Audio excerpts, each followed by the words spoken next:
this afternoon, yeah?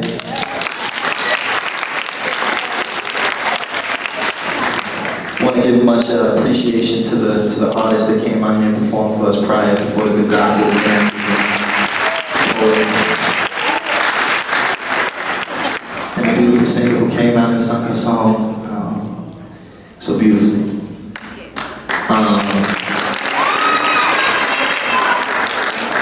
If y'all don't know, my name is Lupe Fiasco. I was born at Bethany Hospital, right up the block. Beautiful babies are born in Bethany, that's what they say. Half west side, half south side.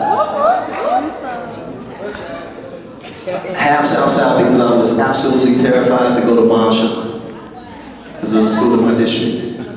So I decided to go to the south side, and I went to Thornton Township High School. I didn't go to college, and it's an interesting path away from what the good doctor spoke earlier, and that is that there are many paths to success.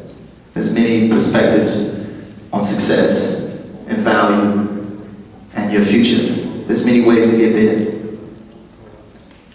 School was not mine. Mine was the arts. The affinity for the arts. That's why I had affinity for the dancers and the singer and the poet, because that was me. You know, I knew how to do the work a little bit. I just didn't have the motivation to do it, the momentum to get it done. What I wanted to do was rap. You know, I wanted to write my rap records. You know, be like Nas and be like Jay-Z and be like Crucial Conflict. That's what I wanted. And my teachers at Thornton saw that, and they promoted that in me. And they said, okay, brother, if that's your path, if that's your perspective, then so be it. And that went on to be my senior year in high school. I got my first record contract.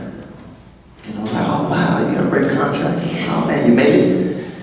And I was like, yeah, I guess I did. Went on from there to put out my first album, Food and Liquor.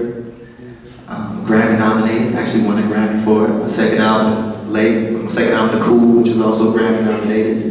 My third album, Lasers, which is also Grammy nominated, and received all these accolades and all these big things. And you know, you feel that because you've achieved these certain levels of success, or your perceived definition of success, that you've made it. And I thought that was the case. And you would think that with success, the things that you faced when you were a child, or the things that you faced when you grew up, they would change. You would think that money and success and fame would change those things, and they don't. Just recently, I have many people in my life that I consider family, that have no blood relation to me, but they're still my family just as much as I consider you all my family. Beautiful brother, somebody who's actually a model, and some of you may not. And he was an actor. Started a movie called, there's a movie called Beauty Shop, which is like the girls' version of Barbershop, I guess.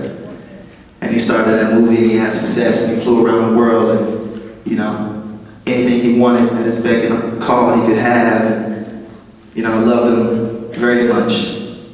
And Esco had a son named Jasir, and Esco said, man, you know, I want you to be his godfather. I was like, well, most definitely, I'm his godfather, I'm his protector, I love him, yes, we're gonna do this.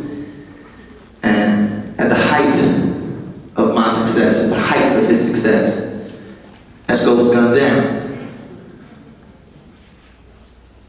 And he was killed. And he went missing for 6 months. And they never found his body. And when they did find his body, it was in pieces.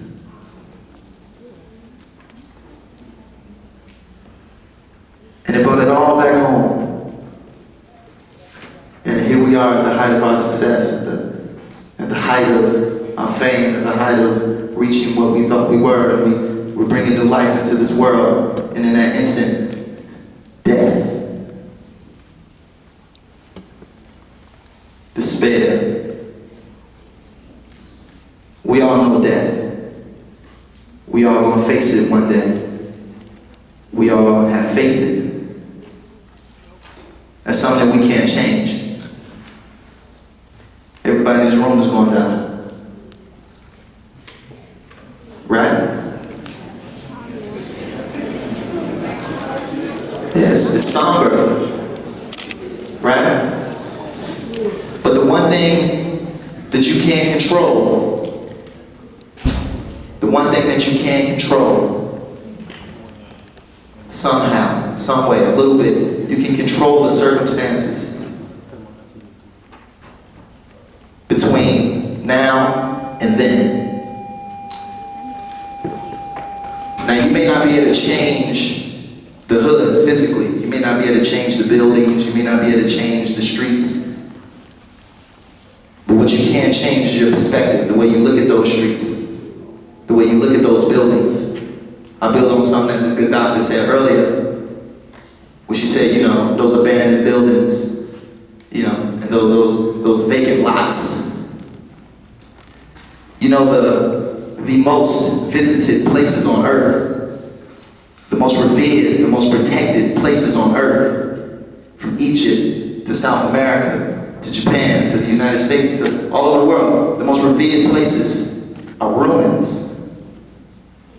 The places that are the most studied, the places where people spend millions and billions of dollars to unearth and try and understand, are ruins, abandoned buildings, vacant lots.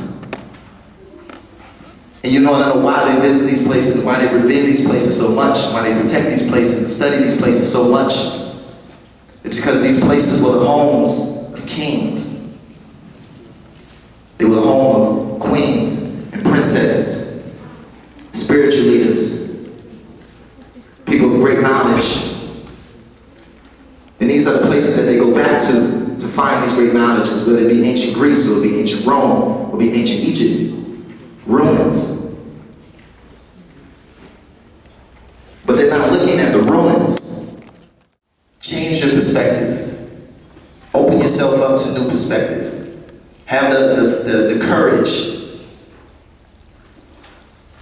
to know that you have the ability to create knowledge. That you have the ability to add something to this world that has never been here before. To take this and take that and take this that already exists. Take your fear, take your failure, take your surroundings, take your poverty, but also take your courage. Take your ability to write a good song, your ability to bake a good cake, your ability to barbecue a good chicken sandwich, or what have you. Mix all that together and create something new. You know what I'm saying? Yeah? It's a scary world out there. This day and age is very scary. Very scary. If you look at it like this. If you look at it with that tunnel vision, eyes half closed, because you're afraid to see all of it. That fear is not out there. That fear is in you. You're creating that. You're projecting that onto the rest of the world. And if you can lose that, I promise you, on my father's soul, on my brother Esco's soul, if you can lose that, money won't mean anything. Accreditation, accolades, none of that will mean anything anymore. It'll just be about living life and being in the moment. So, with that said, I challenge you. Straight A's, straight A pluses. Forget that. Write a book. Write a book that they'll teach in your school when you leave.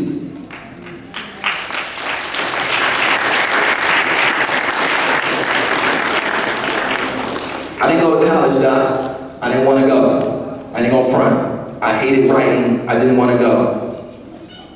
But they teach a class on Lupe Fiasco at Brown University. They invite Lupe Fiasco to come out to speak at Georgetown. They invite Lupe Fiasco to come out and speak at Princeton.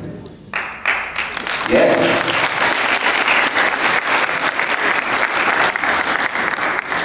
With no accreditation, no reason to even really be there. I don't even know what y'all even want me here for. You know, I'm here. But I think it has something to do with that perspective, right? Create your own perspective. Don't be afraid to look at things a different way. And if you don't make it on somebody else's watch, on somebody else's timetable, don't beat yourself up too much, yeah? So let's have a good summer, yeah? Yeah. Let's have a great summer, yeah? Man, cordially invite y'all to experience the beauty of the city, the beauty of the suburbs, the beauty of the state, the beauty of this country this summer, to go out and do something positive, you know? Go out and do something that you've never done before, challenge yourself, you know? And we'll see you all again, yeah? Yeah. So peace and love.